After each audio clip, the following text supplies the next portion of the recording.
Welcome in, everybody, right here to Fantasy Pros. It is me, Joey P, Joe Pizzapia, and we've got our mock draft 4.0. Can you believe it? We're getting ever closer to the NFL draft. It is me. It is Kyle Yates today. Tags is on vacation. Don't worry, he's fine, but he deserves a vacation. If anybody deserves a vacation, it's Tags. I think Yates would agree with me on that. The only trouble is he does a whole primer for the vacation. Which snack bar is the best between these five?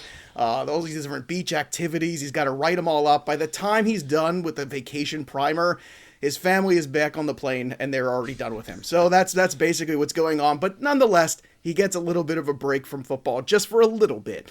And Yates and I have brought in two huge guests here. And Yates, we are just basically weeks away now, days, hours from the draft and our live stream that's going to happen right here on Fantasy Pros. So if you haven't already, make sure you subscribe to Fantasy Pros on our YouTube channel because we're going to be doing the live stream. Now, you are very well coiffed. You've always got the beard is tight, the hair is tight, the glasses are tight. I see you on the social media. You know, you've got some style. I want to dress up for the draft that night.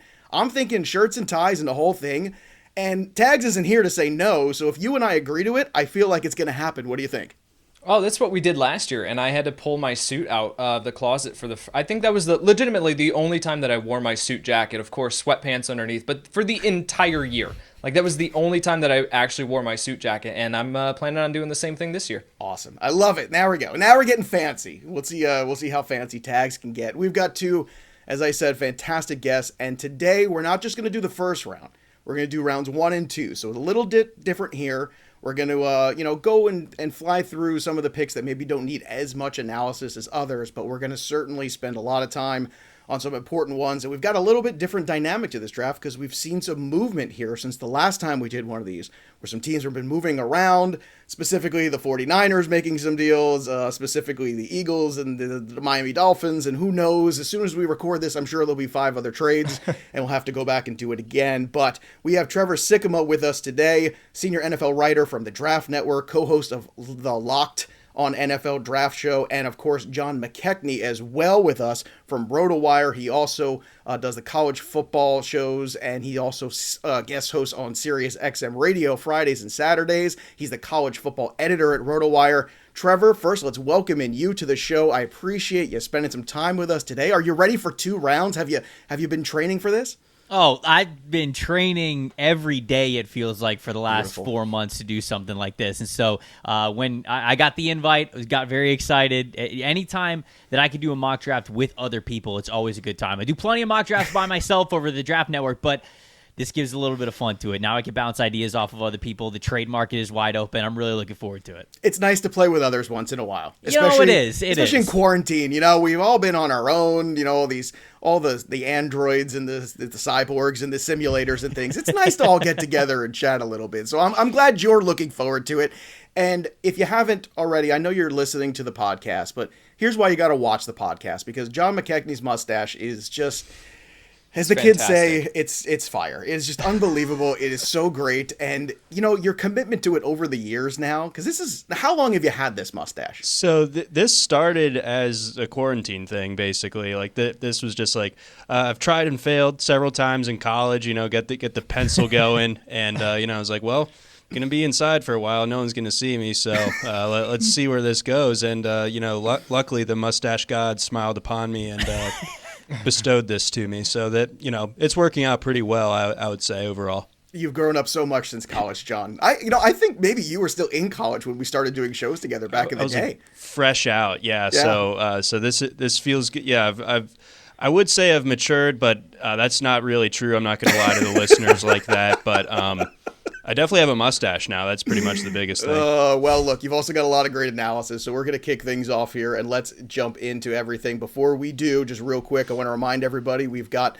another giveaway here on Fantasy Pros. This week, it's changing over because it's a new month. So last week, we gave away the Lamar Jackson autographed jersey, thanks to our friends at Pristine Auction. So congratulations to Stuart from North Carolina.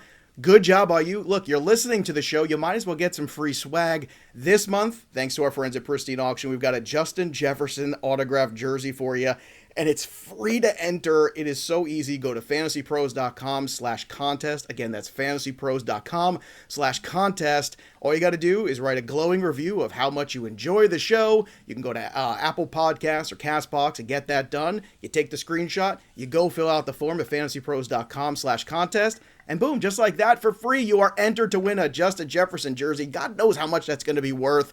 And all just for listening to us here and enjoying the football. I mean, what a fantastic thing. So go take care of that business. Now it's time to take care of our business. And let's start with the one pick, which we gave to John McKechnie. So, John, I know this is kind of the no-brainer. I don't know how much time we spend on this, but I'm assuming Trevor Lawrence, you're not going to change anything or be odd, right? That is correct. Trevor Lawrence has been the slam dunk for this pick basically since he got to college. He was going to be the number one overall guy. So the Jags won the lottery. The Jets messed up their tank job and allowed the Jags to slide in there at 1. So, I mean, this again feels like a no-brainer. They're starting over, turning a new leaf with Urban Meyer and the new everything that's going on there. So it makes all the sense in the world to go with Trevor Lawrence, a draft prospect that, basically transcends what, traditional, like you can't really compare him to Andrew Luck or Peyton Manning. It's almost like a LeBron James of quarterback prospects. Oh, I like that's the first time I've heard somebody go that route on that. I like that. Credit my colleague on that one. Mario Puig came up with that one. No, don't give Mario credit. Just you said it. You said it here. It's the first time I've heard it. Therefore, it's the first time it's been said. Let's go. Question for you. What are your thoughts on Urban Meyer with him? Because I think that's kind of the outstanding question. I just want to get your thoughts on that. So I have some questions about how Urban's going to translate to the NFL because he's such an authoritative figure at the college level. So I don't know how well that translates to grown men who are getting paid as much or more than you. Like, you can't really control them the same way. But schematically, I mean, he always had electric offenses and got so much out of the quarterback position at, Utah, Florida, and Ohio State, of course. So I'm pretty optimistic on how this is going to go, and the pieces around him, with DJ Chark and Laviska Shenault, and maybe add a couple more guys around him. I think it's going to work. I have that same problem with Yates, too. He just makes so much more money, and I'm always trying to get him to focus on the things I need him to do. It's very difficult. Trevor, you are up number 2 on the clock here, the New York Jets. Now they're looking for a franchise quarterback. It seems like they've identified their guy as well. Yeah, there's no more mystery to it. Sam Darnold is no longer there. I know there were some people who were talking about, hey, trade the number 2 overall pick back because you get a massive haul. The roster's not ready for a quarterback yet. But whether the roster's ready or not, a quarterback's incoming. And it's going to be Zach Wilson in real life, and I'm going to have Zach Wilson going number 2 overall here. He's my QB2 in this draft. He's got such a moxie to him. You gravitate towards his play. He's electric when he can get outside of the pocket. And I think he brings a lot of elements to the game that you're looking for when it comes to having success in chaos, when things are off platform, when things aren't going so well. And we know with the Jets' ever-evolving offensive line, that's going to be a thing his early time in New York. And so I think that he is the right pick. I think he's going to be QB2 for a reason. So I'm not going to get fancy or chaotic here. I'll have Zach Wilson going 2 to the Jets. Any concerns at all with the kid from BYU in the New York market?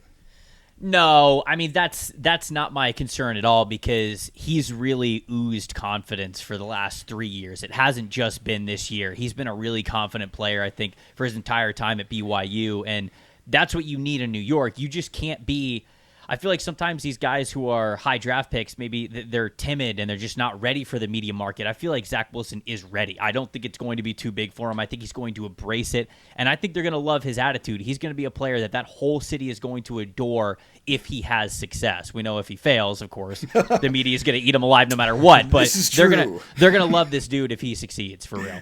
Now, Yates is in the third spot here, and now the 49ers are as well. And I feel like Yates has specifically taken the third spot today because he's trying to will the right pick to happen.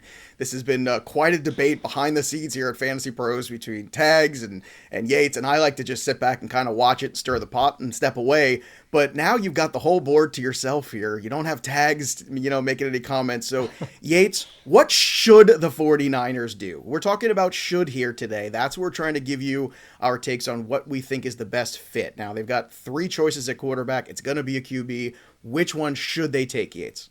Yeah, so I think the draft really starts here at number 3 overall. And I really want to hear the other two guys, Trevor and John, their opinion here about the quarterback that is in play here. But This is what we think they're going to, or what they should do, excuse me. So in this situation, I'm not going anywhere near Mac Jones. Mac Jones here at number 3 overall that you traded 3 first-round picks for, I'm not getting behind it, sorry. So I'm going to go with my QB2 in this class.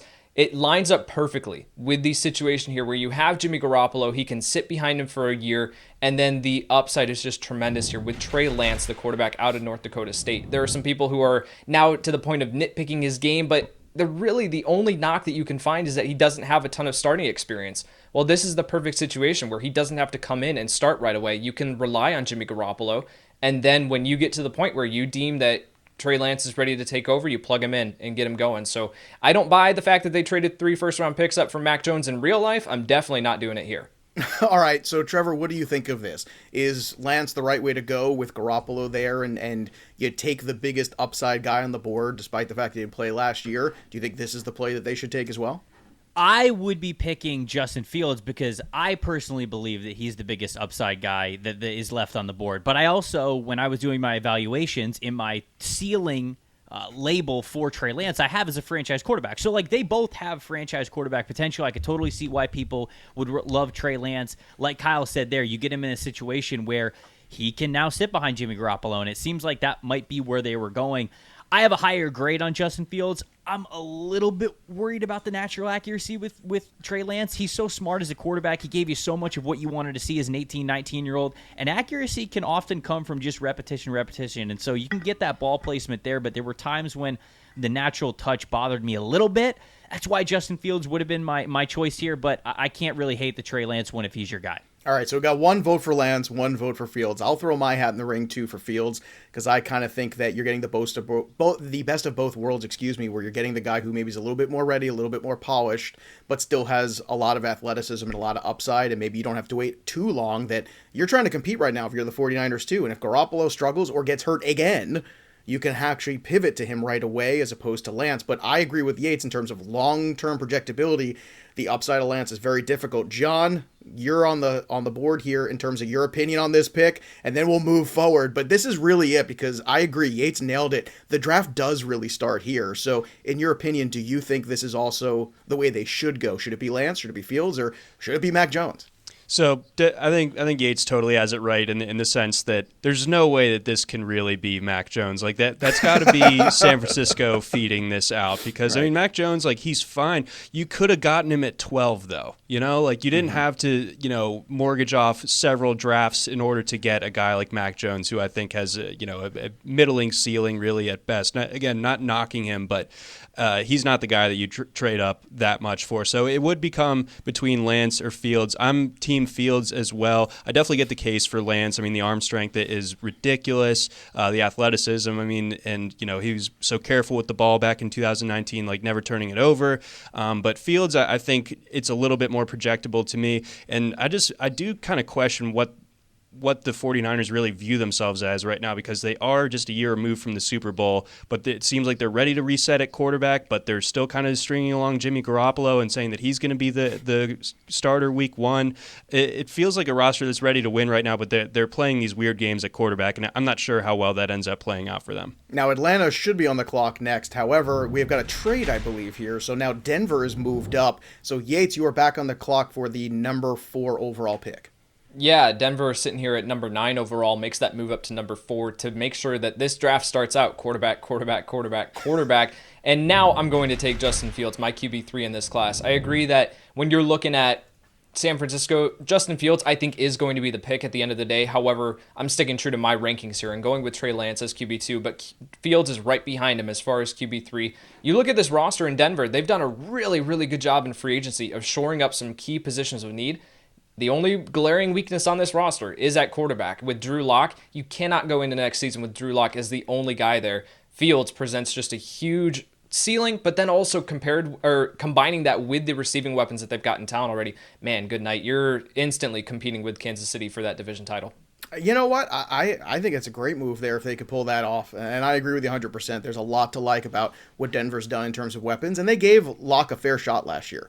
Now let's move on to Cincinnati, another pick that I think is going to really kind of pivot the next few picks because there's a lot of ways they can go. So I'm going to ask you, Trevor, you are on the clock with the Bengals. Do they go for the protection or they go for more toys? Because there's a lot of good toys with Ja'Marr Chase, with Kyle Pitts on the board, or do you protect the investment, the guy coming back from knee surgery? What do you want them to do? We're not overthinking this. I know that this is a fantasy football podcast. I know we're all about the skill players, but we are not overthinking this. Penny Sewell is on the board. You draft him. I know. I love the discipline you're showing, Trevor. Look, I'm so taken. I know that people, because I've had to go back and forth on this debate with Bengals fans. I feel like I'm taking crazy pills. Like I do, because Joe Burrow obviously gets hurt last year, and it doesn't just mean like, oh, you had a bad offensive line that means a quarterback gets hurt. It's football. People get hurt all the time. However, when you look at their offensive line right now, they've needed upgrades across the board. Riley Reef, signing him to a one-year deal should not prohibit you from taking the best offensive tackle in the class. And two, I know the argument is there for Ja'Marr Chase. They need a wide receiver one. They've got T. Higgins, who they like, who they think could be a wide receiver two. They have Tyler Boyd, who they like as a slot player, and they also have Auden Tate. They still need that number one wide receiver guy, but I keep going back to this. Yes, it's Ja'Marr Chase. Yes, he has chemistry with Joe Burrow. But one, if Joe Burrow is really that good, he can have chemistry with any really good wide receiver. Two, every team in the NFL has the ability to pick a wide receiver one at least once every 3 years.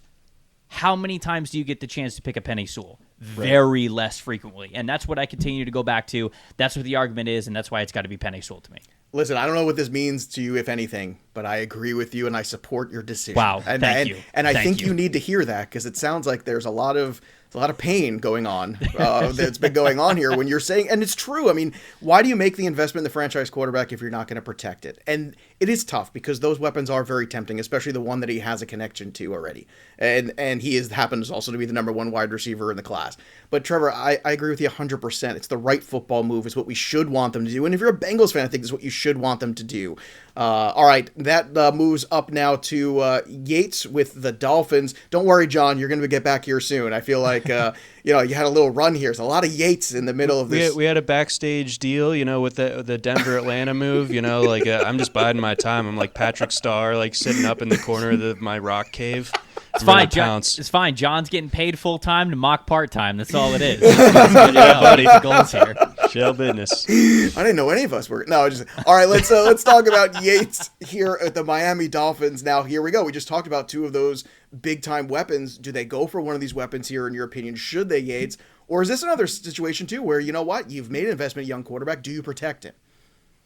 You know what I'm going to do here? I'm going to that's why I asked. Miami moved up from 12 to 6, and I believe that was to put themselves in this situation where they have their pick of the litter as far as offensive skill players. I'm going to go with Kyle Pitts, the tight end out of Florida. I don't think Pitts falls outside of the top 8 picks. If he's there for Carolina, I think they're going to think very hard now that they've got the quarterback in hand. But Pitts here, upgrading over Mike Gesicki. If you want to roll out some 2 tight end sets with Pitts and Gesicki, you want to flex Gesicki out to the slot. There are a ton of mismatch opportunities here that you can have with having a guy like Pitts on your roster. And I think that you can find a decent slot receiver later on in this draft. There are plenty of guys there. So pairing him now with Devontae Parker, Will Fuller, Kyle Pitts, man, that is just a nightmare offense to face. And now this surrounding Tua with the weapons he needs to be successful. Dude, I'm with you. I'm buying this. If he's there, I think you take him too because he is so special. And I don't think Gesicki should be prohibitive at all of this sort of selection because, like you said, you can run the 2 tight ends. You can do all sorts of things. Imagine what kind of red zone offense you could run when you got those 2 guys, kind of hanging around there. All right, next up, John, you are with the Detroit Lions. So what are you doing? Clearly, there's a lot of needs. You're going on the offensive side or the defensive side of the football? Yeah, there's a couple ways that I was really considering going, and obviously last year that they took a top 3 pick on a cornerback, and I did honestly consider going with a cornerback here at 7. We know that the Lions also have a sparkling reputation of drafting receivers in the top 10, but I'm gonna take the plunge once again, and with the way the board is shaken out, especially, I think Ja'Marr Chase would have to be the play. They got rid of Kenny Golladay, they got rid of Marvin Jones. They have some kind of replacement level guys in Tyrell Williams and Brashad Perriman, but Chase is a total difference maker. Personally, I would hate this for Ja'Marr Chase because I'm not that high on Jared Goff, but man, I think if you're the Lions, you got to run this pick up to the podium if Chase is there at 7. I wish somebody would run a pick up to the podium. I got to be honest with you. Yeah. Sometimes you know who they're taking, and they milk and they go through. But Jamar Chase going to the Lions, certainly a need there at wide receiver, especially with Golladay gone, as John so astutely points out. Now the Carolina Panthers. Now, Trevor, here's a kind of funny scenario because Mac Jones is actually still on the board. And do you think Carolina has any, traitor's remorse, as it were, that they could have just taken Jones as opposed to making the move and giving up future draft capital for Darnold the way this is shaken out? I don't think it would be for Mac Jones. I feel like if anybody, it might be for Justin Fields. If he was on the board at 8, they might be looking at this trade and they might say, oh, what could have? But I honestly think they had a lot of confidence here. They were really in on Trevor Lawrence and Zach Wilson. And when it became, hey, those two guys are going to be off the board 1-2, it doesn't matter. You're not going to be able to trade up to go get them. I think that they were clearly okay with thinking that Darnold would have been the QB3 in this class, like as of right now. And so we have those exercises all the time. Hey, how did you rank this quarterback class against, one of the past? And I think when the Carolina Panthers looked at it, they said that we would like Darnold above the other 3 guys in this class. And so that's why they make the move. I think they had full confidence in it. I don't think that Mac Jones is going to be the pick. And instead, I'm going left tackle. I'm going with Rashawn Slater, the offensive tackle from Northwestern. I think that's the direction they have to go.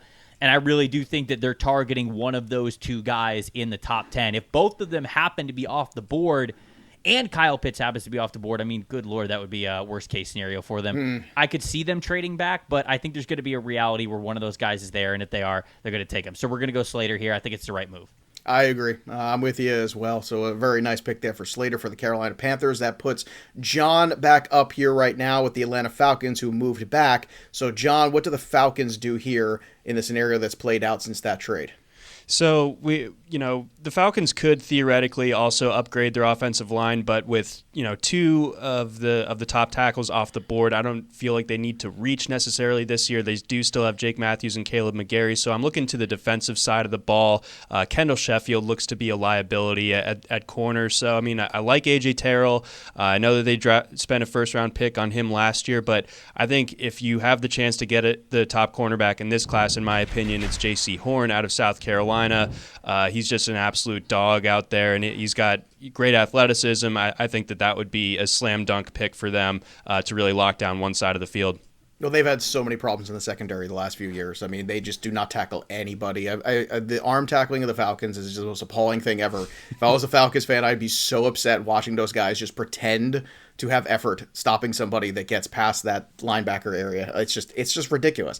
So J.C. Horn going there to Atlanta now. John, you are back-to-back picks here because you are also Jerry Jones of the Dallas Cowboys. I don't know if you knew that, so I hope you're enjoying all that money that you got and all that prestige and that enormous owner's box. The yachts, the whole thing, the parties, everything. Oh, so guys, we're hanging out with Jerry Jones. This is awesome. This is so cool. Can't believe we're here. But the Dallas Cowboys on the clock. They have a history of going a little BPA in the recent years. Do they do that here, or do they go for need?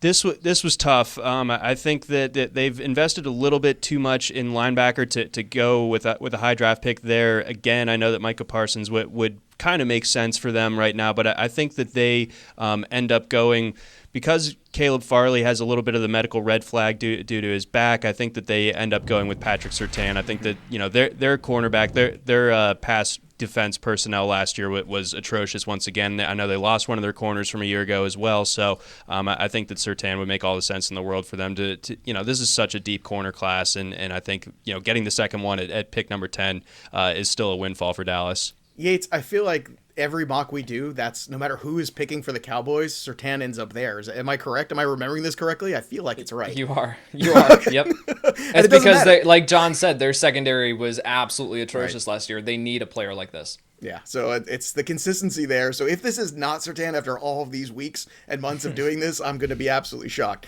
All right, next on the board is Trevor again for the New York Giants. The Giants certainly made some splashes here. They are now up on the board at number 11. So, Trevor, where are you going for the G-Men? It's always a dangerous thing to try to go into the mind of Dave Gettleman just because you never know don't do it. I would just recommend going not. on up there. I think it's a bad idea. If I look at this pick and I think that Jalen Waddle's perfect. And with him still being on the board, I think this is where you got to go. they move on from Golden Tate, and the reason why they did is because he was no longer the guy they brought him in to be, and when he was fantastic. Golden Tate, for his entire career, when he was healthy and at his peak, you could get the ball in his hands very quickly, and he could work magic with it. He could break open a 20-yard run down the field after the catch. He could even hit home runs for you, 40, 50 yards, whatever it was. He just did not bring that same kind of athleticism here in his older age, and Jalen Waddle is the newer version of that kind of a player. So he gives you that rare speed and that ability, but I do think he's even more of an all-around wide receiver than stay just a speed demon. So he gives you a lot of possibilities. This is the perfect ad for the New York Giants. Jalen Waddle to the Giants, says Trevor Sikkema. Yates, you are on the clock here at number 12 for the Philadelphia Eagles. So where do you think they are going to go with this pick? Oh, man, I really wanted Jalen Waddle here at number 12. Yeah, I bet you did. I bet you did, Kyle. Yep, thank you for that. So, but there is still another very, very talented wide receiver out of Alabama still here on the board. And I think that Philadelphia could look at corner if one of J.C. Horn or Patrick Surtain were still on the board. Caleb Farley, this is a little bit too early for him with his back injuries. But then, the wide receiver position, I'm going to focus in on there and getting Jalen Hurts everything he needs to be successful. I'm a little bit concerned about pairing Smith with Jalen Reagor as far as overall size, but yet Smith plays like he's 6'4", 220 pounds. So I'm going to go with Smith here, wide receiver out of Alabama, and we'll see if Travis Fulgham can step up and be that prototypical outside wide receiver and just get Jalen Hurts some help here with Reagor and Smith in town. Gates, do you think that there's any possibility they have hesitation because of what they did last year by taking Reagor in the first round, of going back-to-back years into the wide receiver pool in the first? Yeah, I think they definitely can, but you also look at the needs on this team, and yeah, you can look at linebacker, but they don't take linebacker early. You can look at corner, but like I said, there's not really a corner here. So when you look at the overall spot, yeah, they could trade down again, but man, Smith here at number 12 overall, it just makes too much sense coming off of that Heisman Trophy season. All right, that'll put the Chargers up at number 14 now, ready to pick. So, John, what do you want to give the Chargers? This is a very Alabama-themed little run that we have going on here. Roll Tide, I suppose. But I think that the Chargers, I like the way their offense is set up, and I would totally understand offensive line here as well. But I think they could use a space eater in the middle, and this draft is kind of lacking on depth as far as that is concerned. But this guy, I think, stands out above the rest. Christian Barmore, just get him in the middle of your defense, have him disrupt, allow those edge guys to get free around there and really disrupt the quarterback. So I like Barmore, kind of a little bit of a late bloomer, and maybe some of the statistics don't pop out at you necessarily, but you watch him play and he just absolutely takes over the middle of an offensive line. I think the Chargers could use that. Yeah, they could use that. I agree. Certainly some physicality there. And the Chargers, a team that so inconsistent in games. At times in a game they look great, and other times they just fall apart. So it would be good to kind of add a little physical presence there right on the line, because you win and lose those games on the line. Anybody who knows anything about football understands that. Trevor, you are up next here at number 15 with the Minnesota Vikings. So what do you want to give them? This is a little bit of a clashing between what I think could happen in real life and what I actually think should happen for the Vikings, because for as long as Rick Spielman has been the GM since 2012, they have only spent one first-round pick on a defensive lineman, and it was Sharif Floyd, the defensive tackle, back in 2013. This is just not what they do. They just don't draft defensive linemen, edge rushers included, high in the draft, but Jalen Phillips is good. I know that he has had the concussion history before, and so you've got to make sure all that stuff checks out. But since he left UCLA, it seems like he's healthy again. It seems like he's very committed to football and getting back and taking care of himself with those injuries. And pop on the film, man. This is the best edge rusher in the class. It's not even close. And he's a guy who gives you the size to be able to defend the run. You can play him on early downs, have no worries. And then when it's time to tee off against the offensive tackles, he can rush from a 3-point stance, 2-point stance, doesn't matter. He's got all the skills, all the talent in the world, a former number 1 overall recruit back in 2017. The Vikings don't draft defensive linemen this early, but I'm going to do it because I think this is what they really need. Jalen Phillips on one side, Danielle Hunter on the other. Well, that would be a long day at the office for any offensive line, I would imagine. Yeah. And I've said this before, but I'll just reiterate too. I think that when you get people back in that building eventually, it's going to make a big difference. That defense was so good. I think partially it was because that's a very big home field advantage. It's a very tough building to hear, and they took advantage of not only the feel of that crowd and the intensity of it and the noise of it, but I mean, really all of those things kind of fell into place for them. And then last year when there was nobody in that building, all of a sudden that defense just kind of folded up. And then, of course, the injuries didn't help either. So I like getting Phillips there as well. Let's hit one more pick before we take a short break here. Yates, New England Patriots. Be careful here, please. Be gentle with this pick. I'm representing today here a little bit, so I know what they need. Certainly, they need a lot of things still. So, in your opinion, Yates, what do you think they need the most here with this pick at 16 overall? Yeah, this is more so. Excuse me, 15 overall. Pardon me. Yeah, 15. This is not necessarily the person that I think that I would be taking here at this point, but when you look at their needs, the top need is still quarterback. And Mac Jones, for everything that we want to say about him and his limitations and this, he might not have the highest ceiling, but he can succeed when you put him in the right situation. And with Josh McDaniels, I think that he's going to do everything he can. Now, this is the absolute opposite of Cam Newton. Like you have Cam Newton and then you have Mac Jones. And, you can't find two more polar opposite players. But yeah, I will go Mac Jones here just because I don't think that New England would necessarily be in the market to trade up. But yeah, if they're sitting here at 15 overall and Mac Jones is still on the board, I will take him here. So Mac Jones, quarterback out of Alabama. All right. Pretty amazing there. I got to tell you, like this is, that Mac Jones goes from the conversation here with San Francisco at 3 and he falls all the way here to to where we have him. It's kind of stunning when you think about it. Let's take a look at the board real quick, actually, and maybe, just maybe, we sneak one more in here. John, let's go with you for Arizona and get one more pick in before we hit a break. There's a couple ways that this could go. Obviously, Arizona's had some struggles finding like the great depth behind DeAndre Hopkins. Where obviously the Hakeem Butler pick didn't work and Andy Isabella a bit of a work in progress, but I think that they go defense. I know that tight end is probably a more glaring need, but I don't think there's a tight end that really is worth a top 20 pick. So I think they go corner. Obviously, they just lost Patrick Peterson, so I think they go Greg Newsome out of Northwestern, the alpha of a Northwestern pass defense that was really one of the best in the nation last year. And his testing from his pro day really stamps that he's an elite athlete. I think that would make all the sense in the world to pair him opposite Malcolm Butler. All right, there you have it. All right, I want to remind everybody, too, one of today's sponsors of the show is Magic Spoon because, look, everyone's trying to eat healthier, especially we're right around the corner from beach season and pool season. So, you want to shed a couple pounds, but also get the protein in. And healthy breakfast doesn't always have to be boring, and sometimes healthy breakfast doesn't taste good, but Magic Spoon has some amazing flavors that you're going to love without all the bad stuff. It's got 0 grams of sugar, 13 to 14 grams of protein, and only 4 net grams of carbs in each serving. Only 140 calories total. It's keto-friendly, gluten-free, grain-free, soy-free, low-carb, GMO-free. It'll make your bed in the morning. It's an incredible thing. That's why it's Magical Spoon, okay? It's Magic Spoon. It's not Unmagic Spoon. We got exciting news, too, because Magic Spoon will be releasing 2 amazing new flavors this month for a limited time only. We're talking about cookies and cream and maple waffle. That works for me. And if that isn't the most comforting, indulgent combination, then I don't know what is. So this is the ultimate treat-yourself combo, so make sure that you get some while you can for this limited time, or build your own box, because they have lots of available flavors. You can build and customize the bundle, like cocoa, fruity, frosted, peanut butter, cinnamon, and look, you're talking right now, you can get them wherever you want. They ship to Canada as well, not just the United States. So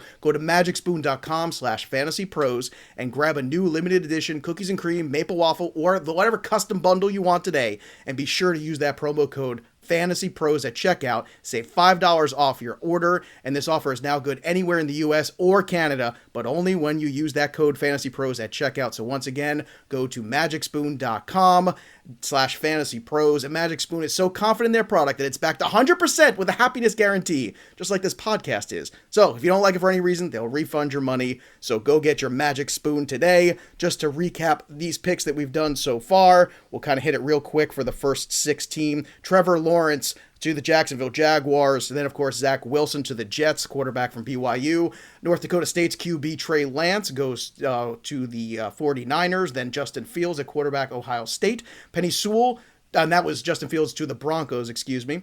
Penny Sewell goes to the Cincinnati Bengals, offensive tackle from Oregon. Kyle Pitts, tight end, Florida to Miami. Detroit takes the big wide receiver Jamar Chase from LSU. Then Rashawn Slater, Carolina. takes him from Northwestern, the offensive tackle. J.C. Horn, corner from South Carolina, to Atlanta. Back-to-back corners, Surtain from Alabama going to Dallas. Jalen Waddle, wide receiver, to the Giants. Devontae Smith, wide receiver, to the Eagles. Both these guys, it's a nice Alabama run here with Surtain, Waddle, Devontae Smith, and Christian Barmore to the Chargers. And then you got Jalen Phillips, Minnesota Vikings, edge rusher from Miami. Mac Jones getting a spot with Bill Belichick. Fascinating how that all kind of played out. He goes to New England Patriots. Arizona taking Newsome II at cornerback from Northwestern, which means we're up to the Raiders. And Trevor, good luck with this, because I have no idea what the Raiders want to do. I don't think they know. So I just want to have some fun here. So there's no pressure because clearly the Raiders are off the reservation with this offseason. So what do you think they should do when it's their pick in the first? This is the most difficult team to mock for, I think. No doubt about it, just because you have no idea what this team is thinking. We are taught as a fundamental of football that offensive line is where you build their offense. And the Las Vegas Raiders had a top 10 offense the last 2 years, and John Gruden and Mike Mayock just went, nope. We're gonna get rid of all that. We're gonna move on. We're gonna do something else. And so I don't know. I guess they have big plans for the guys who are playing offensive line who are currently slotted there, because Tevin Jenkins I think is a perfect offensive lineman here if you want him from Oklahoma State. But I don't know if the Raiders just got rid of all their offensive linemen to simply draft another offensive lineman. So I'm not gonna pick Tevin Jenkins. I think that he would be a good selection for them. I'm actually gonna pick Micah Parsons. I'm gonna go on the defense side of the ball because. Nice. They have a linebacker need, a heavy linebacker need. They have to get more athletic at linebacker. They have to have guys who have better coverage potential than the players that they brought in over the last couple of years. But they also need edge rusher. Micah Parsons came into Penn State as an edge rusher, so he has that edge rushing, pass rushing background to him. Might be the best of both worlds. You get a guy to play right in the middle. He can play downhill. He can defend the run. He can give you stuff in coverage. I just think they're going to love him, so we'll go Micah Parsons here. Are you surprised at all, Trevor, that he lasted this long? No, I have him as a top 10 player in this class. I do, but there's some off the field whispers about him, and I think the teams are going to be a little bit put off by him. And two, he plays linebacker. For as much as I like him, he still plays linebacker, and some people will tell you that linebacker is the running back of the defense, meaning you could just get a lot of them, and there's plenty of linebackers to go around every single year. I don't think there's plenty of Micah Parsons to go around every year, but I could see why he might be a guy who goes later towards the top 20. All right. Yates, you are back on the clock with the Dolphins there. This is their second pick in the first round. So you already got Kyle Pitts, so where do you go next? Yeah, so Miami needs an edge rusher here, but I think that looking at the overall strength of this class and how deep it is, I think that they can wait until pick number 36. There's going to be a player that will not be on the board by pick 36, and that is Najee Harris, the running back out of Alabama. Yes, we're going back to Alabama, but reuniting him with Tua Tagovailoa, you do have a need at running back on this roster. For everything you want to say about Myles Gaskin, Savon Ahmed, and now Malcolm Brown, they're not Najee Harris, right? Harris is able to step in and carry a huge workload, and now Tua, all he has to do is get the ball into his playmakers' hands, whether that is Kyle Pitts to Devontae Parker to Will Fuller or Najee Harris out of the backfield. This makes a ton of sense. Wow, all of a sudden that offense looks very different year over year when this first round's going to be over. Washington football team and John McKechnie with the 20th overall pick. You are now on the clock. John, obviously the defense very good last year. They've made some additions with Fitzpatrick and Curtis Samuel this offseason. So what do you want to give them next? So I think the defense is the identity of the football team right now. I think that's kind of what helped them win the division this past year. And their front seven is strong, namely the edges. But I think if they go with Jeremiah Owusu-Koramoah out of Notre Dame, I think that would be an absolute slam dunk pick. That adds even more athleticism to what is a ridiculously athletic front seven already. He can make plays all over the field. I know he's not your traditional linebacker. He's 6'1", 221, but you have a guy in Josh Harvey Clemens there who could be projected to start, who I don't think is necessarily someone that you want to be plugging in to be the guy that's playing the majority of your snaps there. So I think Jeremiah Owusu-Koramoah would be the move for Washington if he's there. Trevor, you are up next with the Chicago Bears. Another team trying to figure out its identity. Boy, I don't know what happened here. Yates must have spun these lottery balls, and you got some tough outs, man. You got the Raiders, you got the Bears. This is tough. We should send you an edible arrangement when this is all over. I won't say no to an edible arrangement. Who would? I mean, come on. Right. Kyle knows that I'm the Draft Network guy. I cover this 365, so he gave me the hard stuff. That's so good. I'll take it, though. Chicago Bears. I think it's got to be offensive line. I mean, we've talked about if a quarterback makes it to 20, maybe they pick them, although they already tweeted out that Andy Dalton's QB1, so that might be a little awkward with the social team.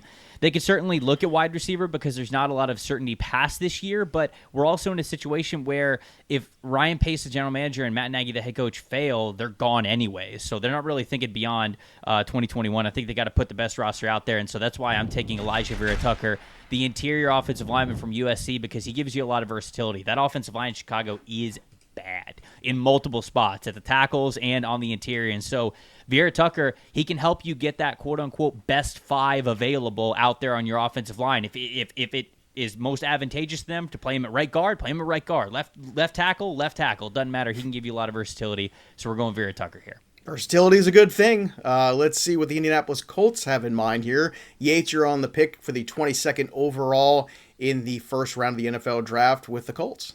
Yeah, so at 21, I am going to go with a left tackle here. You see Anthony Costanzo leave for retirement this offseason. You bring in Sam Tevi. Guess what? He's not your long-term answer there at left tackle. There is potentially a long-term answer here, and it's not the guy that I think people are going to think about. I'm going to go a little bit further down the consensus board and grab my OT3 in this class. That is Sam Cosby, the offensive tackle out of Texas.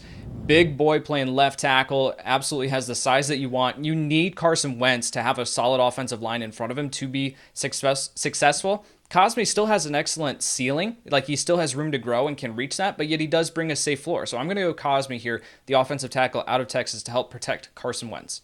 Very good. And got quite a reaction from the room, and this is why you're watching on YouTube as well, and you can check out the board as this is unfolding. So if you're listening and you want to actually watch this and see the board kind of develop, and also some of the reactions. So, Trevor, you had quite a reaction from the Cosby pick. What's your take on this?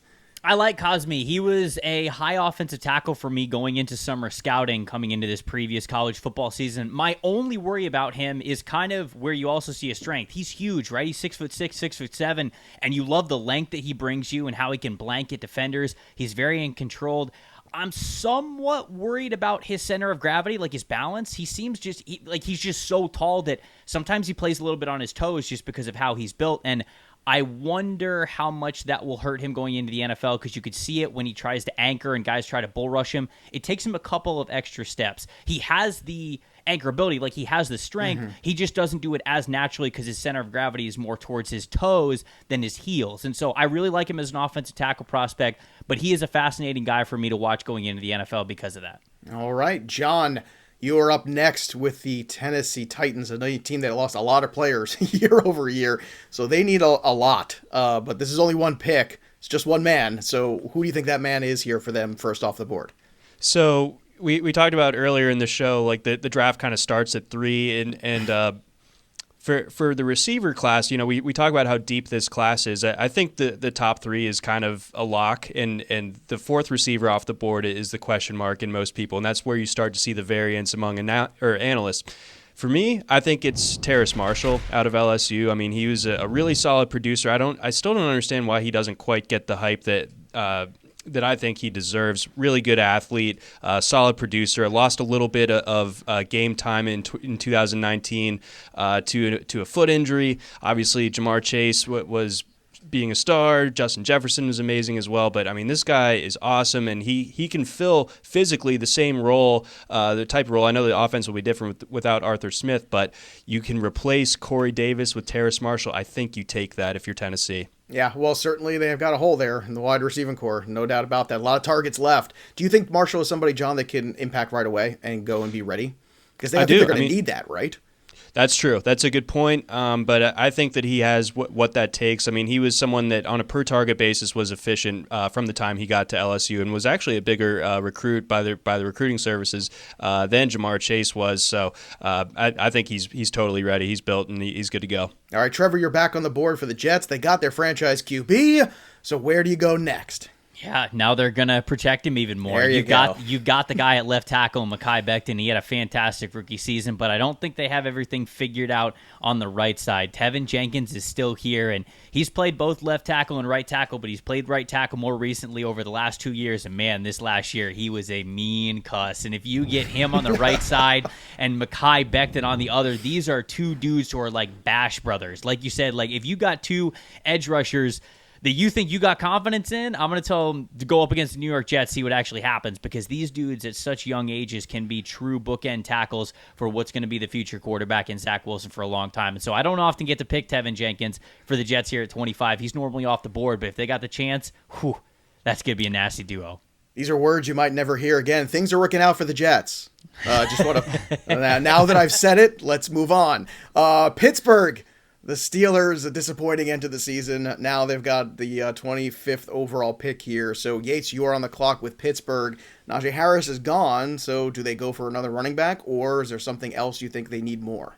No, if Najee was on the board, I think they would think very long and hard about it, but he's gone, so I'm going to focus on their other position of need, and that is corner. There is, we talked about Caleb Farley at the top of the show saying that he's got the back injuries, he's got the back concern. I don't really care. I think this is a perfect spot where you kind of mitigate that risk, where you say at 24 overall, with the need that we have at corner, where we move on from a couple of key players here this offseason to bring in a player as talented as Caleb Farley, a top 10 talent in this class. Now it's all about the durability. I will go with Farley here, the corner out of Virginia Tech. I like that you got the golf clap out of Trevor on that one, so very nice. That was a good pick. That's a really good pick. That's a good pick. You got to love that. You got to love when the room responds to you.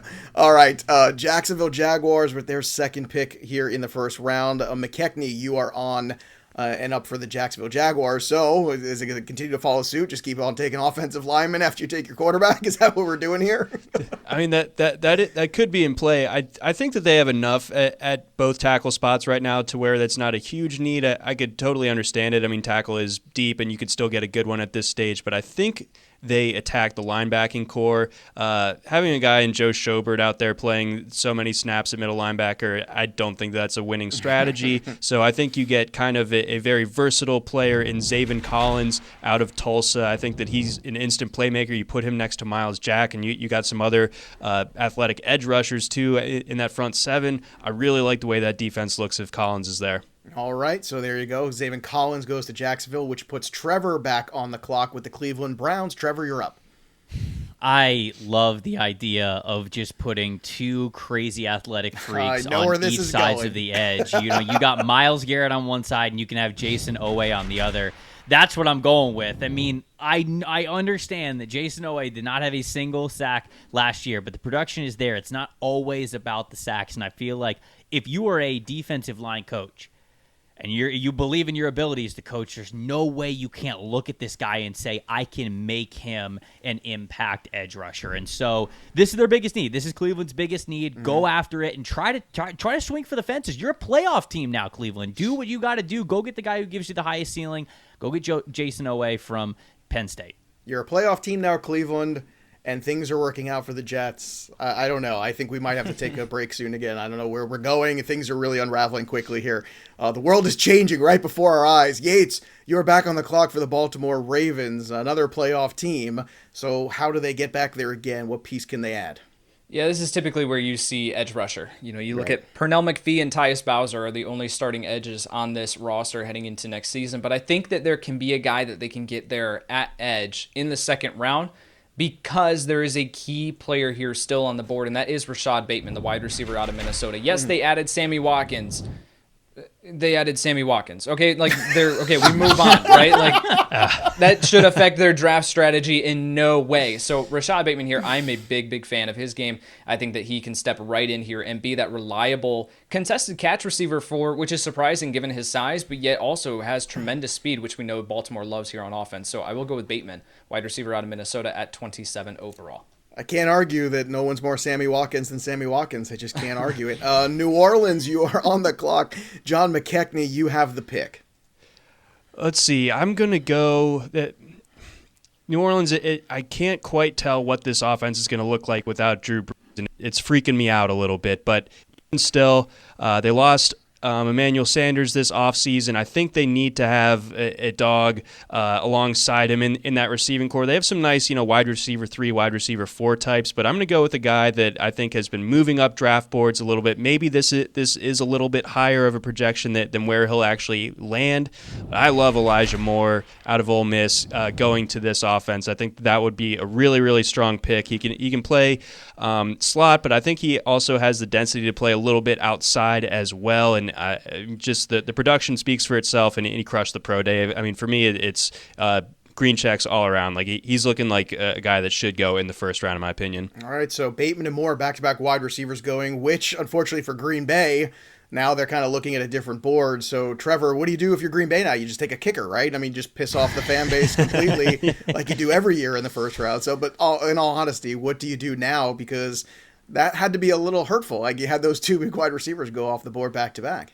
As someone who grew up in Tampa, Florida, let me tell you how well it goes when you pick a kicker before you should. It does not go well. So I think that offensive line is probably the biggest need here for the Green Bay Packers. Normally this is tough because this player is not on the board, but Christian Darrisaw is still here, and Darrisaw played left tackle for Virginia Tech. You have David Bakhtiari, who's one of the best left tackles in the NFL, but you got to believe that Darrisaw's at least going to be able to bring you comparable skill to move over to that right side and potentially have a lot of flexibility with the other offensive linemen that they have there to play and fill out the middle. So, man, when you watch Christian Darrisaw, he doesn't quite give you that mean streak that you want to see for a guy who is as dominant as he is. I mean, he could just absolutely impose his will on a lot of edge rushers, and sometimes he's comfortable locking them up. So I almost want somebody to, like John Henderson pregame, slap him in the face, like before, like he goes out there to play, because, man, if he kind of just gets that mean streak to him, he's going to be one of the best offensive linemen in the NFL. He is so athletic for his size. I'd sign up for that job as long as I had like some sort of insurance protection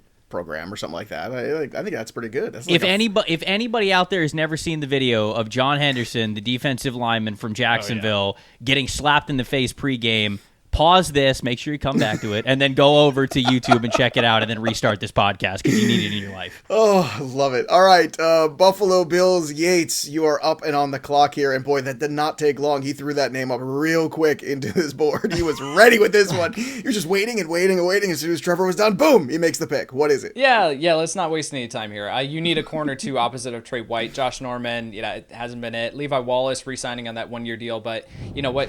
Get Eric Stokes here. The guy who ran a 4.25 at his pro day, can absolutely fly. Physical, can be a perfect corner 2 for this for this defense. Excuse me. That's what you need here. So I will go with Eric Stokes, the corner out of Georgia. All right, and that brings John McKechnie up next with the Kansas City Chiefs. John, we're getting close to closing things out here. Let's finish strong.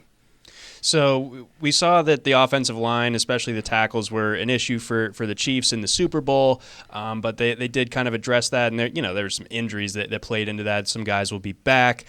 So I think that they are just going to kind of supercharge this receiving core and really continue to maximize what they're putting around Patrick Mahomes.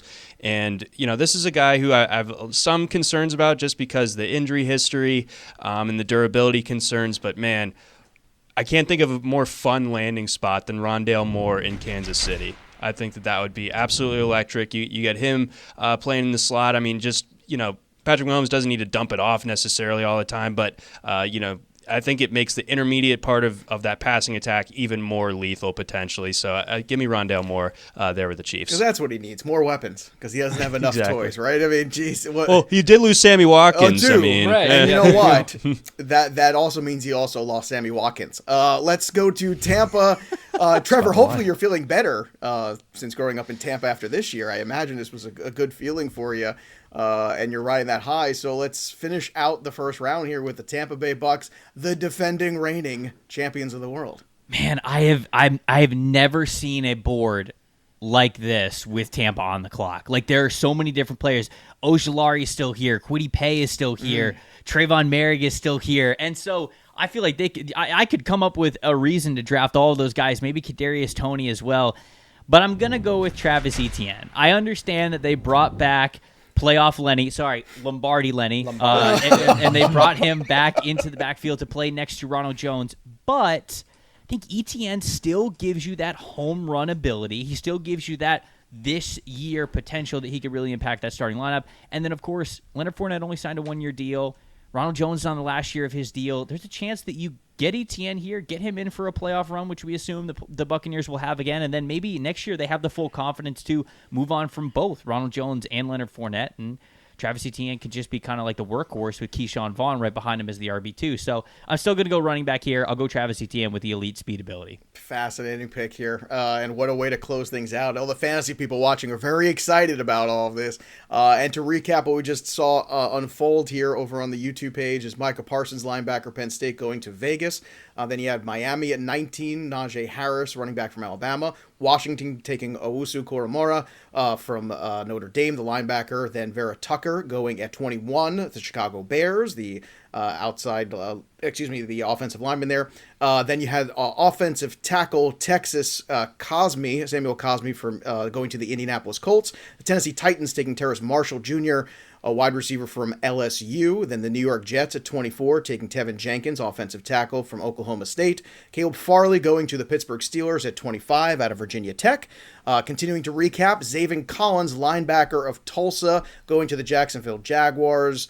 Owe, the edge rusher from Penn State, going to Cleveland to pair on the other side there. That is going to be a long day, like I said, at the office for offensive linemen with those two guys rushing. Rashad Bateman, Baltimore, wide receiver, taking Rashad Bateman, wide receiver, going from Minnesota to Baltimore. New Orleans taking Elijah Moore, wide receiver from Ole Miss. Christian Darrisaw, Green Bay, offensive tackle from Virginia Tech. Eric Stokes being selected by the Buffalo Bills. Cornerback from Georgia, Rondell Moore, Kansas City Chiefs, wide receiver from Purdue. Travis Etienne closing things out here, Tampa Bay, the running back from Clemson. So a good first round. Everybody feeling good? Everybody feeling fresh? You ready to can now turn the page to number 2 here, boys?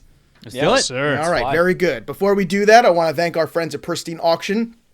They are another sponsor of today's show.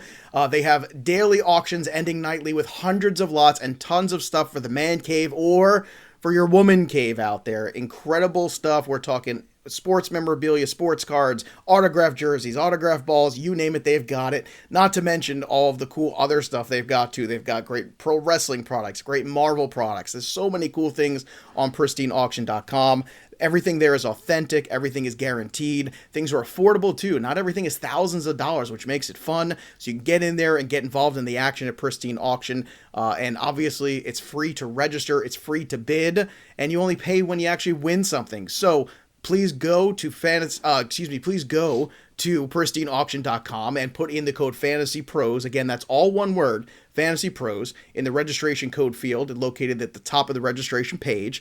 And boom, just like that, you are now part of it, and you get free money. You get a credit when you sign up using that one word, FantasyPros, in that code. So sign up at Pristine Auction today. Again, that's pristineauction.com, PRISTINE auction.com. I am so excited to do the second round, boys, because I felt like we had a good pace here in the first round. This is the only place where the NFL draft is going to happen in an hour. Look at us. We just nailed through all of that. That is very impressive stuff. They should put us in charge of the coverage. Let's go and kick things off here with the second round. The second round begins where the first round, I believe, began as well. And you guys are already trying to make some picks here. And I want you to slow down here. There's a lot for the poor host to kind of, make sure he's got everything together. So Jacksonville's on the clock. Who's got the Jacksonville pick? I'll tell you who. It's Mr. Yates. So go ahead. What are you doing? Yeah, so Trevor and I recently did a mock draft over on the Draft Network's YouTube channel, and I took Pat Freiermuth at 25 overall, and I'm going to take him here at number 33 overall because I think we're going to see Freiermuth go in the back end of round 1, early round 2. He is exactly what this offense needs in Jacksonville. You look at the speed that they've already got in-house, right? Laviska Shenault can move. DJ Chark, of course, can move. And I think that you need that solid, reliable receiving option over the middle of the field. You still have several picks left in this draft where you can add another speedy wide receiver if you want to, another speedy running back out of the backfield. So I'm going to go with Pat Freiermuth because he fills a huge hole, a huge need here on this roster, and is a very, very talented player out of Penn State. That'll put the Jets now up with John McKechnie making this selection. So where are you going, John?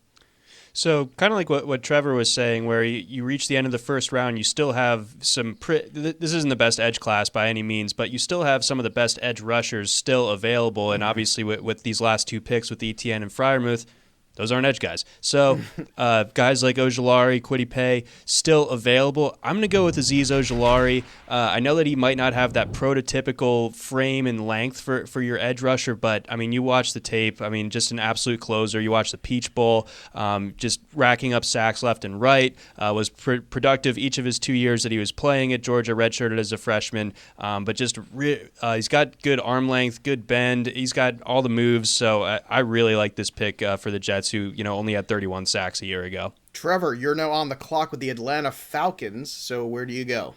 With this board the way that it is, if the Atlanta Falcons can somehow get out of their first two picks with a trade back, J.C. Horn, and Kwity Paye, they are going to old school, we're going streaking kind of celebrate because this is, I mean, like that hits every single need that they would possibly want. Getting extra draft picks, getting another shutdown corner, getting an edge rusher. So, I mean, like these are the big things. And with Kwity Paye on the board, I mean, Atlanta was smiling from ear to ear when Kyle picked Freiermuth, which was a good pick because it meant that they were going to get one of Ojulari and Paye. So this is a home run here with Kwity. Things have worked out here for the Falcons in this draft. I hope it works out for them on draft day. Miami is up next. Yates, you've got a lot of toys there. Now, are you going to address the defense a little bit? Is it time? Yeah, let's focus on the defense here. So we took Kyle Pitts. I've made all three selections for Miami, actually. Yes, you have. So Kyle Pitts out of Florida. And then we took Najee Harris there, the running back out of Alabama at 18. Here at 36 overall, let's go with edge. Let's go with Joe Tryon, the edge player out of Washington. I'm a big fan of his very, very active hands. Just lit up his pro day with tremendous athleticism. So I'm going Joe Tryon here. I think that, we didn't get to see him play. He opted out of 2020, so it's been a while since we've seen him on the football field, but yet can be a very, very impactful player and at a key position of need here on the defense. So Joe Tryon, edge player out of Washington. That is 3 straight edge rushers going to the Jets, the Falcons, and Miami. Ojulari, Paye, and then this latest selection from Yates, which puts back now the Philadelphia Eagles. And John McKechnie, you are picking for the Eagles here. I think they address the middle of their defense or the inside linebacker position specifically. I think they go with Baron Browning. I think that he's someone who maybe the production doesn't stick out to you too much, but I think the athleticism is pretty ridiculous if you look at his pro day numbers. So I think that there's a lot of untapped potential there when it comes to him. And in the second round, you're ready for that. And I think that he can play through those growing pains as well and pick up a lot of snaps as a rookie. Cincinnati Bengals are up next here. Trevor, you're on the clock for the Cincinnati Bengals. Preached about offensive line additions at number 5 with them going Penei Sewell, and I'm sticking with offensive line. I'm gonna take the swing, and I'm gonna go with Landon Dickerson. Landon Dickerson is a top 10 player in this draft for me. You pop on his tape, and I don't know what more you would want to see as a center. He has got 90th percentile size across the board. He's a great athlete. He loves football. And if you want to talk about toughness, I mean, you can almost flip the injury history on its head. The guy has played 5 seasons in college football, and 4 of them have ended with season-ending surgeries, but he continues to come back, and he had what was this past year is his best year yet. So, dude loves football. He's an incredible player. His tape watches like a comedy because it's defensive guys trying to go up against a Mack truck in open space. So, look, you take the risk on him if you're Cincinnati, and I think that you're getting a hell of an interior player if you get him here. Joe Burrow's got to be feeling really good about this draft that you've done here. You got to be Yes. really good. He's got some hosses there now in front of him. I like this a lot. Carolina is picking next. Yates, you are up on the clock for the Carolina Panthers. Yeah, Trevor took Rashawn Slater at number 8 overall, so we've got the offensive line taken care of. Let's focus on their next need here, and that is corner. And I'm going to go with a player a little bit further down. You could look at guys like Asante Samuel Jr., Aaron Robinson. I know that Trevor and I have talked about Aaron Robinson. Like, we don't really see it. But there is a player here. When you look at Carolina, they're still in a long-term rebuild, right? Like Matt Rule, they're going to be patient with this. Yes, they took Sam Darnold, but he's still going to have his growing pains. And this defense still needs to add some size opposite of the corners that they've got there. I'm going to go with Kelvin Joseph, the corner out of Kentucky. Just ran a 4.34 at his pro day at Kentucky. He's a late riser in this process, but I think that he does still have some growing to do. But if he puts it all together and he figures it out, they've got a steal here in the second round. All right, there you have it. Denver is back on the clock now. John McKechnie, what is the selection? So I think, with Philip Lindsay being jettisoned this offseason, I think that they could use another running back here, and there's a bunch of different directions that they could go, of course. I think it's going to be Javonte Williams, though, if they end up in this spot and he's still available. They've done a good job addressing their future with Justin Fields, obviously, in their first round, getting him a nice running back that can really pick up the tough yardage the way that Williams can. I think that'd be a strong pickup for them. So I think Denver goes running back in the second round, and I think the way the board's set up, Javonte Williams would be I think the that pick. makes a ton of sense, John. I think they got to be loving life if that happens, too, because I do think that's a need for this team. I do not think they are set by any stretch at running back at this point. Detroit Lions and Trevor, you're back on the clock here for the Lions. I am so shocked that Trayvon Merrick made it to this point. I think he's the top safety in the class, and I think that he's clearly the top safety in this class. I think he's got a chance to go in round one. So for him to be available here at, what do we pick, 42, 43, something? 42. I mean, like that's pretty crazy to me. If the Lions can come away with getting Jamar Chase in the first round and then Trayvon Merrick in the second round, I think that is addressing their two biggest needs on each side of the ball. They had to get a dominant wide receiver one, and their safety room was one of the I'll just say most disappointing safety rooms in the NFL last season. So Trayvon Merrick gives you a lot of versatility, including playing single high cover one, which is what everybody is always coveting. So I'm going to give the Detroit Lions Trayvon Merrick here. 43rd overall pick in the draft is the Giants, and that means, Yates, you're back on the clock. Yeah, Joseph Osai. I'm going to go with the edge rusher here out of Texas for Dave Gettleman. And he loves athleticism at those key positions. They have a huge need at edge. They took the wide receiver in the first round, so let's double back here and let's get a key position of need with a very, very talented player. I'll go Joseph Osai here, the edge player out of Texas at number 42 overall. Back to the 49ers at 44, so San Fran's on the clock, and that means John McKechnie is as well. It felt like San Francisco never fully replaced DeForest Buckner, the loss from last season. So I think they attack the defensive interior this time around, see what they can do. I know that they got Javon Kinlaw last year, but I think Levi I'm really challenging myself with these names. Onwuzurike out of Washington, so another Husky going in this round I think would make plenty of sense. He's not a huge space eater, but an athletic guy nonetheless, and I think that he would be a nice addition to the middle of that defense. Again, a little bit undersized, so maybe that's not what their traditional MO has been as far as drafting defensive lineman goes, but I think if he's there, you got to really think hard about it. All right, that'll bring up the Dallas Cowboys and Trevor for the next pick, which is 45 overall. Yeah, Dallas has needs at both edge and on the interior. So there's a player that's still on the board that can potentially fill both of those roles for you. Not at the same time. You're not going to clone him, but he could be very versatile for you here. And that's Gregory Rousseau, the pass rusher from Miami. Had the 15.5 sack season in his first season as a starter, and then he opted out this past year. And so it was a lot of effort production that we saw with those 15.5 sacks, but he's got a great body type. I mean, like, he is a long, lean pass rusher who can add plenty of weight onto that. We already kind of saw that at his pro day and what we've seen that he's been working on over the past year. So he gives you a lot of flexibility. At Miami, he played 5-tech edge rusher. He played wide 9. He played 3-tech defensive tackle, and they even lined him up at nose tackle sometimes to make it really difficult on the center. So he knows how to play a lot of those positions. Hasn't mastered them yet, but for a team like Dallas, which has a lot of needs across the defensive line, I think that's where you want to hit him. Yates, you're back with the Jaguars again at number 46. Lots of Jags picks in this draft, boys and girls. Yeah, we know that Urban Meyer loves speed, so let's give him speed. Let's go Kadarius Toney, wide receiver out of Florida here. Now, where exactly he fits in this offense right now, I'm not particularly sure. But yet, it doesn't really matter because when you can get a player like Toney with some scheme touches here, I know that Urban Meyer is going to love to make him a key part of this offense. So now you took Trevor Lawrence. You've got to do everything you can to surround him with a solid supporting cast. They did a really good job in free agency of shoring up some key positions of need. So let's take a luxury pick here at 45 overall, and let's get a talented player. John, your face lit up for the luxury pick. You like the Toney selection here for Jacksonville? That's great. I mean, the brand synergy is great. Florida guys to Jacksonville, it always feels like it makes sense. I don't know if it always works out, the Taven Bryans of the world, but I think if anyone can really figure out what Kadarius Toney's supposed to be in the NFL, it's probably Urban Meyer. So I really enjoyed that one, Yates. All right, let's stick with you because you've got New England and they're up next at 47 overall. Well, equally sexy. We're going to the interior offensive line. I'm going Alex Leatherwood. The Patriots just lost Joe Thuney this offseason. I know Leatherwood played more tackle at Bama, but I think he probably athletically projects a little bit better inside.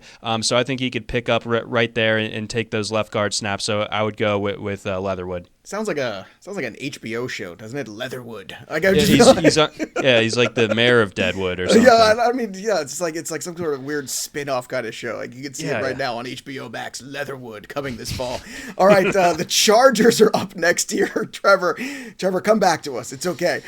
You are up with the Los Angeles Chargers, and you continue to get like the short stick here so many times. I mean, this is great. Like you are working here. Trevor is working for his. No, Chargers is fine. You like the Chargers? Okay. Yeah, I mean, like we had them go Christian Barmore in the first round, which I understand. I feel like they might lean offensive trenches, but like if you love Barmore, if you think he can be an impactful guy, I like that. But if you do go Barmore, you have to go offensive line here in the second round. You basically got to pick the better between an offensive tackle or an interior offensive lineman. I thought they did a great job in free agency getting Matt Filer and Corey Linsley. You already have Brian Bulaga, who you hope can really step in on that right side. Let's go with Liam Eichenberg. Liam Eichenberg from Notre Dame is a player who I really like because I think he's very pro-ready. There are a lot of offensive tackles in this class who I think have higher ceilings maybe than Eichenberg, but for how controlled he is and how poised he is, how experienced he is, he's a player who I'm not really worried about when it comes to his learning curve and his adjustment to NFL speeds, if you will. I think that his technique's fantastic, and even though he's not the most athletic offensive tackle to pick from in this class, even from the guys who are still on the board, I really like his pro projection. I think he's going to be a solid starter, and you can play him right away at left tackle. I got a very hearty dang it from Kyle Yates there. So, Kyle, I hope you've rebounded here and you've had enough time to think about this next pick because you are now on the clock at number 49 overall with the Las Vegas Raiders. Oh, man, I really wanted Eichenberg for the Raiders. So I'm going to pivot here. I'm going to go with still a very talented offensive tackle prospect who this is probably the point of the draft where we see him go up, and that is Dylan Radins, the offensive tackle out of North Dakota State. I'm going to take him here to be that either your left tackle or your right tackle or left tackle if you want to move Colton Miller around. Again, like Trevor said with, I think it was the Bears, just get your best five on the field. And so I'm going to go with Radins here, the offensive tackle out of North Dakota State at 48 overall. All right, that puts the Arizona Cardinals up next and John McKechnie for the 50th pick in the NFL draft. I think Arizona might start to address offensive line here in the second round. I don't know how married they are to Kelvin Beachum long term, so getting a guy like Jalen Mayfield out of Michigan I think would make a lot of sense. He's football young, but I think that you kind of have that year to develop him a little bit with it being set on the bookends with veterans. So I think you can go ahead, get Mayfield as your developmental guy with plenty of upside on top of it. Was there any temptation to go Gainwell there? I think that he's just too similar to Chase Edmonds. Maybe it doesn't matter, but aesthetically, I like a little bit more balance in the backfield. But if you're gonna have a guy like Chase Edmonds, maybe get someone that's a little bit more of a thumper, maybe like a Kylan Hill type. But that the running back definitely crossed my mind there. I just couldn't convince myself at this point of the second to go there for Arizona. Fair enough, Trevor. You're back on the clock at 51 for the Miami Dolphins. Okay, Yates is Miami Dolphins here. I'm hijacking his draft for them. Okay, so you took Kyle Pitts, you took Najee Harris, and Joe Tryon was the other one. Okay, I'm gonna go on interior offensive line here, and I know they drafted Solomon McKinley. I think that they were happy with how he was able to perform. I know Robert Hunt could also be an interior offensive lineman for you.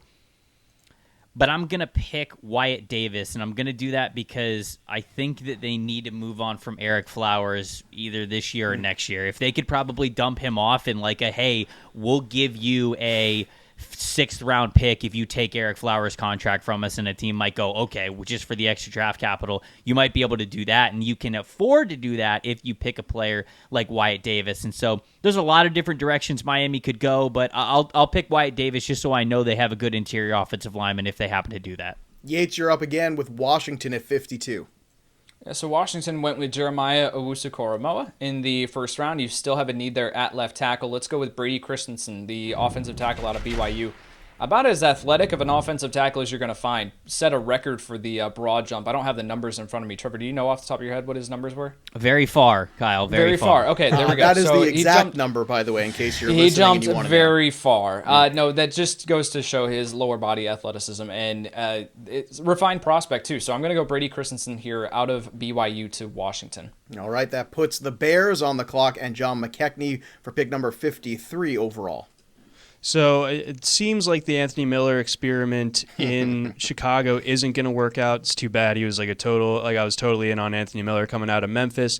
But either way, they got to surround that old Andy Dalton with more weapons, right? And I love how Darnell Mooney is progressing, and Allen Robinson is obviously an alpha. But I think if they go Diami Brown out of North Carolina, he's the best receiver on the board at this point, in my opinion, and an explosive playmaker. Almost 20 yards a catch during his career at North Carolina. So with a lot of targets to back that up. So I love his explosiveness, and he's a little bit denser than I think you would see on tape. So I think the frame should be able to hold up in the Windy City. All right, Trevor, you're up next for Tennessee. I believe we went wide receiver with them, if memory serves, correct? Now. Yeah, went Terrace Marshall in the first round, and so they got a good wide receiver there.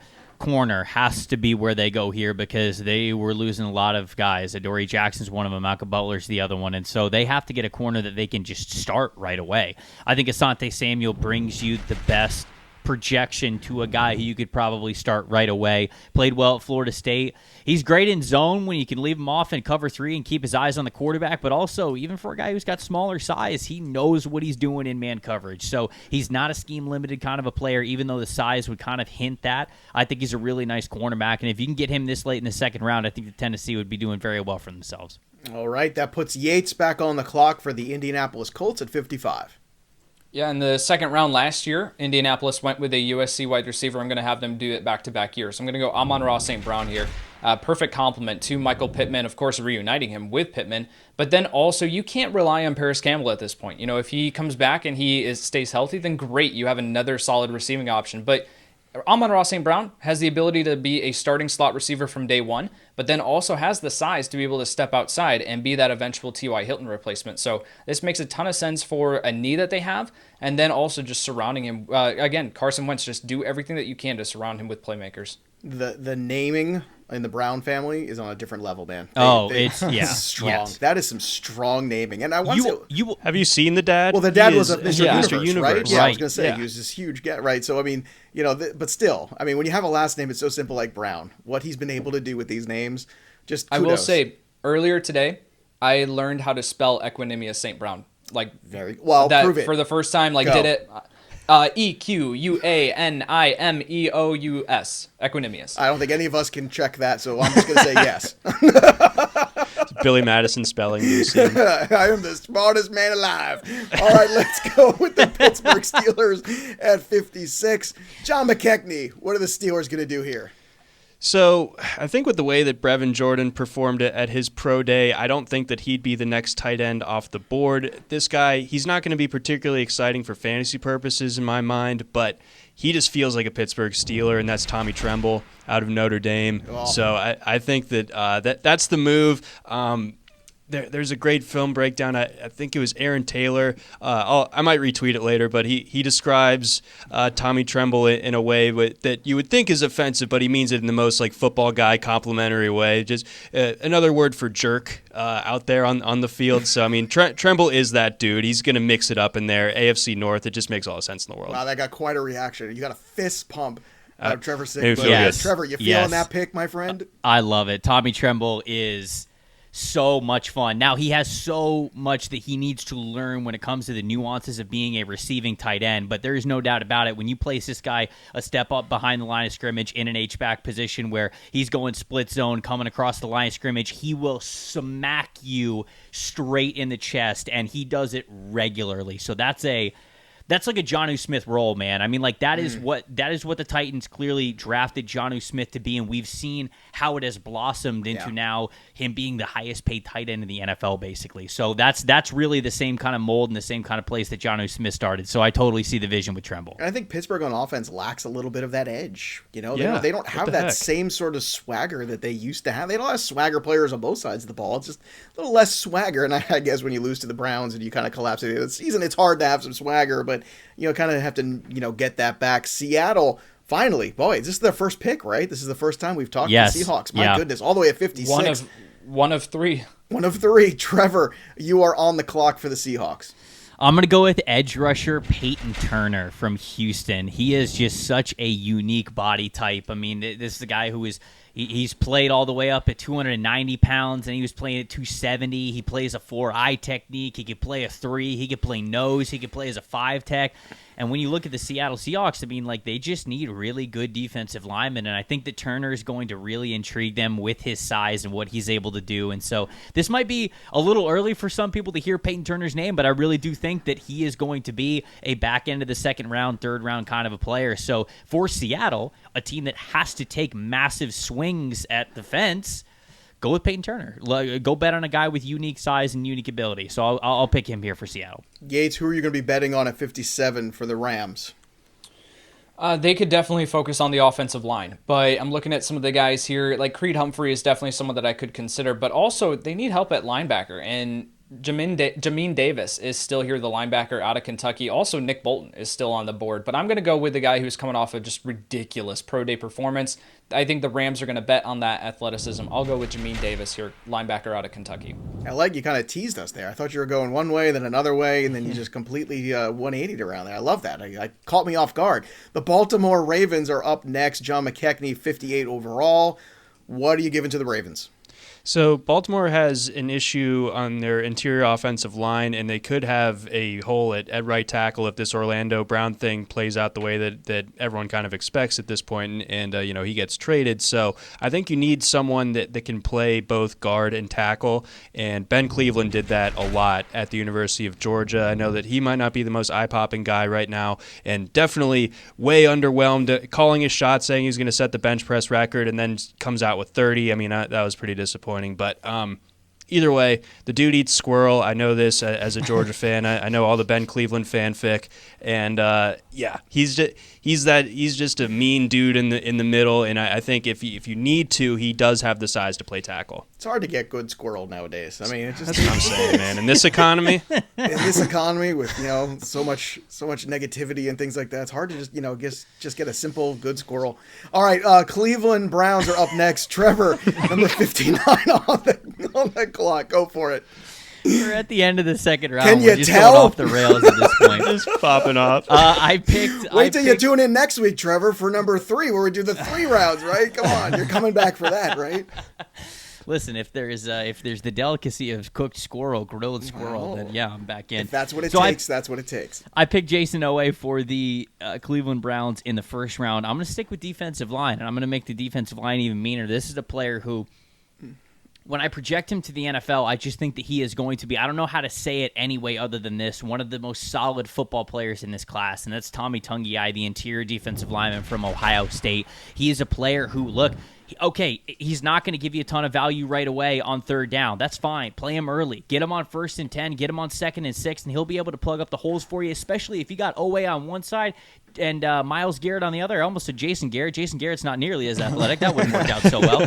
So if you've got those two guys on the edge and you have Tungiai as a true anchor in the middle handling two different gaps, that means you are guaranteeing at least one of those players is getting a one-on-one on almost every single snap. And so that is so much value. I think that we're seeing that with what Vita Vea has been able to do with the Tampa Bay Buccaneers. When you get a player who is that good at what they do in the early downs, it can have value in and of itself, even if they aren't individually giving you that sack production or that disruption production. I think Tommy Tungiai is a great football player, and if he goes to Cleveland, that's a good spot for me. Yates, you're up next at 61 for the New Orleans Saints. Yeah, let's go. Oh, man, corner is definitely a need, but I don't really like any of the guys that are sitting here at the top of the board. There is a player who has fallen comparative to where we all thought he was going to go. That's Nick Bolton, the linebacker out of Missouri. New Orleans does need a linebacker there, opposite of Demario Davis, to kind of just help shore up that second level there. So I'll go Nick Bolton here, linebacker out of Missouri. All right, taking advantage of a player that fell a little further than we thought. Buffalo up next, John McKechnie at 62. Oof. Well, that was going to be mine. So 1 second here, but my God, you've knocked him off here. We need a moment. We got to everybody take a deep breath. I am rattled. No, I will go linebacker here still. I'll go Cam McGrone out of Michigan, the redshirt sophomore. Not the biggest guy in the world, but I think that he can fit in the linebacker role in Buffalo's system. So I think McGrone would be the play there. Trevor staying on brand with the Packers picks today. So at 63, Trevor, where are you going? Yeah, we didn't go corner at the top because Christian Darrisaw fell to them, and I also think that this is a player falling to them, and that's Ifeatu Melifonwu, the cornerback from Syracuse. He's a long corner who's got great athleticism to him. He's better at off cover 3 kind of roles where he can stay a few yards off the line of scrimmage at the snap, keep his eyes on the quarterback, really bait him, and then break on the ball. But I think that his size and how he is an athlete can really lend itself to him learning how to play man coverage as well. So if you got Trey White on one side, Ifeatu Melifonwu on the other, I think that's a strong cornerback group on the outside for. That Green Bay. I was thinking Buffalo, but you've got Jair Alexander for the Packers on one side, really just roaming around, and then you've got Ifeatu Melifonwu shutting down the outside. Very good. All right, before we lose ourselves completely, we got 2 more picks. Stay strong, gentlemen. We're almost here. Kansas City Chiefs, Kyle Yates, 64. Do it.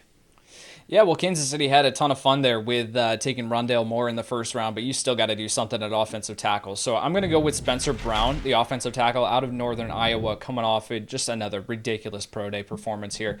Just a ridiculous athlete for his size. So he's not really ready to contribute yet, but yet looking at the overall board, you got to have someone there to play offensive tackle. So I will go Spencer Brown here at the end of the second round. John, you started this whole thing off here with Trevor Lawrence, and listen to this beautiful symmetry. We're going to come back to you here with Tampa Bay to close things out at 65 in the second round. Oh, how do you shop for the team that has everything, really? So this could go so many different ways. I mean, they're set basically. So I mean, it's Squirrel? what else can I add? I'll go with Carlos Basham, the edge rusher out of Wake Forest, to round it out. You can never have too many edge rushers. You don't know how long JPP is going to be around. So getting his eventual replacement, I think, would be a strong way for Tampa to round out their second round. All right, so Basham closes out the second round. So, John, let's start with you first here. Looking back here at this second round, is there a favorite pick, least favorite pick? And it doesn't have to be one of yours. It could be somebody else's that you think this is just a really good fit, in particular, that you like to highlight here in the second round. Well, to pump my own chest, I mean, the reaction from the Tremble pick made me feel good. But, looking elsewhere, I think the Landon Dickerson pick is awesome. I think that adds, an anchor to the middle of that Cincinnati offensive line. I think that's going to work out really well. Kadarius Toney to Jacksonville, very interesting too. Asante Samuel, I was definitely thinking, because I had the Tennessee pick in the first round, and I was very tempted to go Eric Stokes there. Ended up going receiver instead, but being able to go ahead and get Asante Samuel on the back end of that, I think would be a really fortunate turn for Tennessee. So I really like that pick from Trevor as well. Yates, how about you? When you look back now at the second round and how it unfolded, was there a pick that you loved, and was there a pick that you maybe hated or maybe despised? Because I already know that you got sniped at least once here in the second round, but but overall, when you step back and look at it, is there a pick that you're like, this guy is just such a great fit here for this team?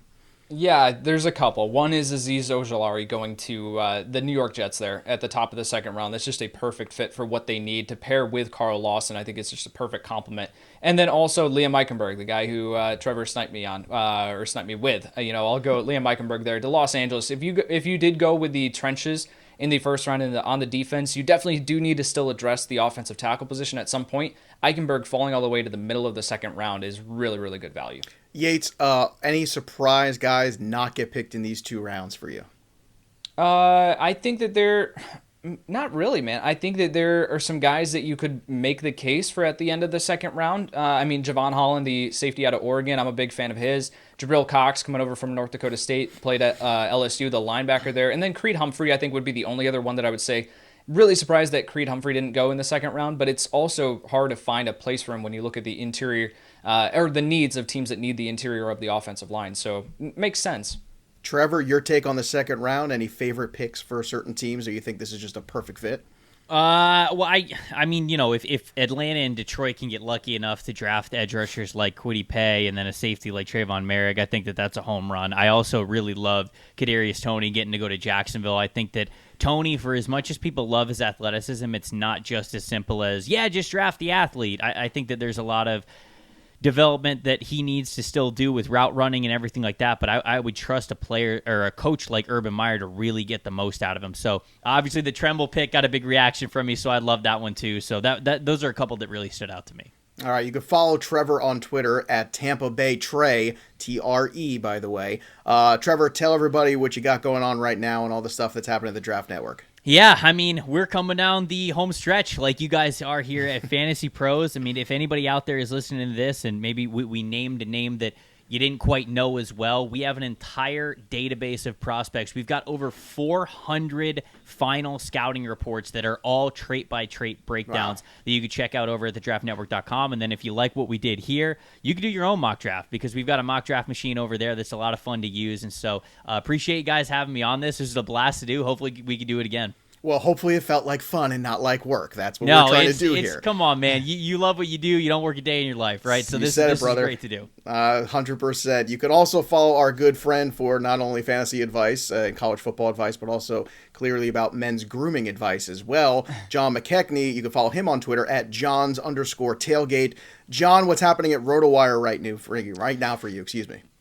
So yeah, we like Trevor are in full draft mode on the NFL side of things. So myself and Mario Puig are kind of spearheading that. I'm also in charge of our sports betting content. So check out our sports betting specific Twitter at RotoWire Sports. A lot of fun stuff going on there. We got a daily baseball article every single day of the baseball season where games are being played. We got an awesome group of dudes writing those up. We got Joe Sheehan, we got Michael Rathburn, we got some serious heavy hitters in our lineup, so check that out. And other than that, this has just been awesome. I really appreciate you bringing me on. This is a ton of fun, guys. Yates, close it out here. I know the Dynasty Football Podcast is really on overtime right now. What do you guys have coming on the docket for the next week or so? Yeah, absolutely. We're continuing our wide receiver evaluations and the positional breakdowns. So wide receiver part 2, I'm actually recording that tonight with Ray Garvin, and then we will get to some mock drafts and then quarterbacks, tight ends. Man, we're just getting you guys ready for your Dynasty rookie drafts coming up here pretty soon. There you go. Make sure you stick with us at Fantasy Pros for all of our coverage of the NFL Draft, including our live stream going on at the exact same time. We're going to break everything down moment to moment, second by second, with Tags and Yates and me, Joey P. Also, want to remind everybody, make sure you go get involved in that contest, www.fantasypros.com/contest. Thanks to our friends at pristineauction.com. We're giving away a Justin Jefferson jersey. It is so easy and free to get involved in it, so go do that. Once again, you can sign up for pristineauction.com today. That's one of our sponsors. We want to thank them for the show sponsorship today. That's pristineauction.com, Pristine auction.com. This is the perfect time to go on there and get some cool NFL stuff and get ready and get psyched for the draft. And you're going to need some snacks for the draft, so might I recommend some Magic Spoon? Yes, I may. Remember, you get your next delicious bowl guilt-free at magicspoon.com/fantasypros. That's all one word, fantasypros, and use that code fantasypros to save $5 off your order. I want to thank Magic Spoon for sponsoring this podcast. I want to thank our guests too. They came so prepared for this as I expected them to be, and you absolutely crushed it. Gentlemen, it's been a pleasure. It's been fun. We should do this again sometime. And look at us. In an hour and a half, we nailed 2 rounds of the NFL draft, and I'm sure, like I said before, something will happen and change everything somewhere in the next hour. But that's it. That's the fun of football, and we hope you stick with us here at Fantasy Pros. And again, if you're going to watch our draft coverage live, go to Fantasy Pros on YouTube and subscribe and click that notifications button. That'll do it for us. Again, I want to thank John McKechnie, Trevor Sikkema, and of course, our boy Kyle Yates. That'll do it for us, but the story of the game goes on. I'm Joey P. We'll see you next time, kids. Thanks for tuning in to the Fantasy Pros YouTube channel. Don't forget to check out our featured videos. And while you're at it, make sure to follow us on Instagram, Facebook, and Twitter at Fantasy Pros, so you can get the latest news and updates to give you the edge you need in your fantasy league.